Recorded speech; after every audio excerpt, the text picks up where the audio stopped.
वहीं सरकारी स्कूल में देखिए किसी नेता का बच्चा पढ़ता है, सब गरीब मजदूर का। शिक्षा के बारे में तो कोई सोचना ही नहीं है इस सरकार के बारे में, इसलिए कि पढ़ लेगा तो पूछ देगा कि आप क्या कर रहे हो। तो यहाँ दारू पिलाना और रात में सुला देना, फिर सुबह जगेगा फिर दारू पिला देना, सुला देना। ऐसे होता है कि नीतीश कुमार बोलते हैं कि पूरा ऑल बिहार में दारू बंद है। आप देख रहे हैं क्रांति तक न्यूज भारती शशिभूषण के साथ। अभी हम आए हुए हैं गांधी मैदान में, जहां बीजेपी के समर्थकों के द्वारा यहाँ पे धरना प्रदर्शन सरकार के खिलाफ हो रहा था। तो वहीं पे देख रहे थे यहाँ पे लगा हुआ है वित्त रहित कॉलेज। जो वित्त रहित कॉलेज का हम आपको साधारण सा भाषा में मोटे तौर पे बता दें कि सरकार के द्वारा मतलब अपने कोई निजी रूप से चलाते हैं और सरकार उसको मान्यता देती है, सब कुछ मिलता है, लेकिन इनके कर्मचारी के, इनके प्रोफेसर को पैसा नहीं मिल पाता है। तो वहीं के कर्मचारी ये है अपना बात रखना चाहते हैं, तो इनसे पूछेंगे। बताइए इस कॉलेज के विस्तृत बारे में बताइए, क्या कॉलेज क्या है, वित्त रहित कॉलेज क्या है? वित्त रहित कॉलेज, तेज बोलिए। इस कॉलेज को सरकार ने मान्यता प्राप्त दी जी जी, और सरकार ने अनुमति दे दी, अनुदान देने की घोषणा भी कर दी जी जी। लेकिन इस कॉलेज को अनुदान देने के बजाय लग रहा है कि 10 वर्षों से अनुदान इस कॉलेज को नहीं मिला। अनुदान मिला है, सरकार की कोई सुविधा इस कॉलेज को अभी तक नहीं मिल रहा है। पहले 6, 7, 8 में मिला है, उसके बाद अनुदान की राशि को नहीं दिया जाता है, 10 वर्ष से बाकी है।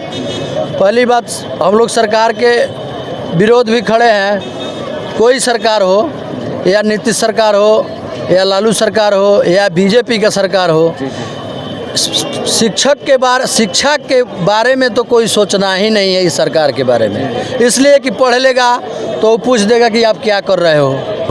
जी जी, सबसे पहले ये जब बात है। शिक्षा हो जाएगा तो उसका सवाल पूछने का अधिकार हो जाएगा, उसके अंदर गुण हो जाएगा तो वो तो पूछेगा।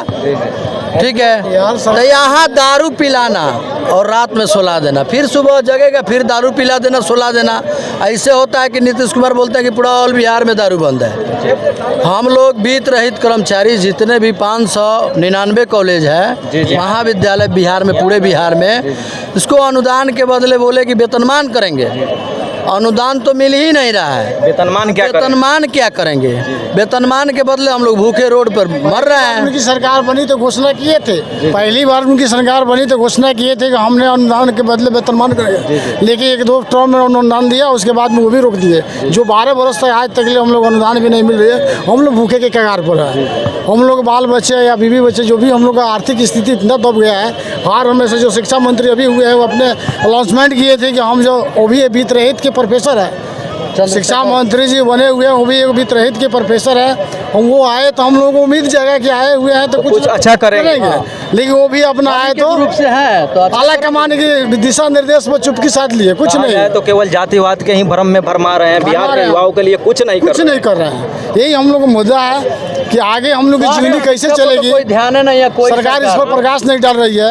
अरे आप घूम रहे हैं, देख रहे हैं कि सरकारी विद्यालय जो 1 कट्ठा 2 कट्ठा में है उसके लिए कोई जांच नहीं है, लेकिन आज वित्त रहित संस्थान में 7 एकड़ जमीन है, लेकिन ये कर रहे हैं। यहाँ लाइब्रेरी नहीं है, यहाँ इंफ्रास्ट्रक्चर में कमी है। कोई ना कोई उपाय लगाकर इसका अनुदान रोका जाए, इसका सुविधा रोका जाए। लेकिन वहीं सरकारी स्कूल में देखिए किसी नेता का बच्चा पढ़ता है, सब गरीब मजदूर का। यहाँ पर भी तो नेता सब आए हुए हैं, तो इन लोगों से किसी नेता को बुला के पूछ लीजिए, अगर जो भी अच्छा संपन्न व्यक्ति है उसका बच्चा सरकारी विद्यालय में नहीं पढ़ता है। चाहे यहाँ पर भी कह रहे हैं जितना नेताओं से आए हैं सब बैठ कर चले गए, जितना है सब बैठे हुए हैं, जितना झोला अपना पार्टी का झंडा ढो रहे हैं वो सब उनका भी सरकारी में ही पड़ता है। जितना चैनल में न्यूज बना, क्या शिक्षा पर कोई एक शब्द बात बोला? हम शिक्षा पर बनाए हैं, ठीक है। आप कोई नेता नहीं है, आप कोई पार्टी के सदस्य नहीं है, लेकिन कोई शिक्षा के ऊपर एक लाइन बोला कि शिक्षा स्वास्थ्य सुधरना चाहिए बिहार का कि नहीं?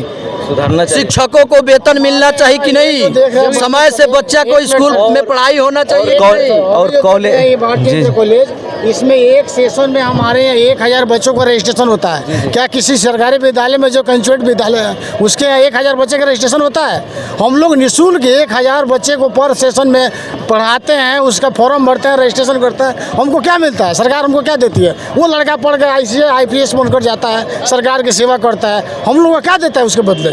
जिस विद्यालय में अभी कोई भवन नहीं है, कोई लाइब्रेरी नहीं है, उसमें उन्नति कर दिया, 10+2 कर दिया, उसमें भी बच्चे आज के डेट में देखिए अभी सिलेक्शन लिस्ट में बच्चों को नाम आया है बोर्ड के माध्यम से, उसमें 2000 ऐसे विद्यालय हैं जिसमें एक भी बच्चा नामांकन नहीं कराया है, और मेरे यहाँ फूल हो गया। अगर मेरा काम अच्छा नहीं रहता तो मेरे यहाँ बच्चे नहीं आते, और फिर भी इतना और करने के बाद भी सरकार के पास हम लोग को पैसे देने के लिए नहीं है। सरकार इलेक्शन ड्यूटी करा लेगी, इलेक्शन ड्यूटी इलेक्शन ड्यूटी दे देगी, सारे काम करवा लेती है। परीक्षा कॉपी जांच होता है, वहाँ हम जाके कॉपी जांच कर सकते हैं, मतलब लेकिन पैसा मांगिएगा तो नहीं मिलेगा। कहने का मतलब है गाय का चारा ना देती है, दूध तो ले दूध लेती तो दुहना है। तो नीतीश कुमार हो या पलटू चचा हो या लालू जी हो या मोदी जी हो, हम किसी पार्टी के भक्त नहीं है। हमारा पेट जिस संस्थान से जलता है चलता है उसी के बारे में बात करेंगे। रह गया बात की शिक्षा इस देश को आगे बढ़ाएगा। शिक्षा अगर इस देश में, इस राज्य में नहीं रहेगा तो बस वहीं होगा रामा हो रामा, क्या होगा, इसके अलावा कुछ नहीं होने वाला। कुमार तो अपने कुर्सी के लिए कभी इस पार्टी में जाते हैं, कुछ उस पार्टी में जाते हैं। आजकल खाली घूसखोरी बढ़ गया है, उनके सरकार में बेसी खाली घूसखोरी है। घूस दीजिए, काम करवाइए। ठीक है, इन लोगों से बात काम करिए। नीतीश कुमार, चलिए इन लोगों से बात किए, इन लोगों से बात करके अच्छा लगा। सरकार तक अगर ये खबर जाए तो इन पर ध्यान दिया जाए और इनका जो मांग जो रखे हैं उसको पूरा किया जाए। आप देख रहे थे क्रांति तक न्यूज, भारतीय शशिभूषण के साथ, जय।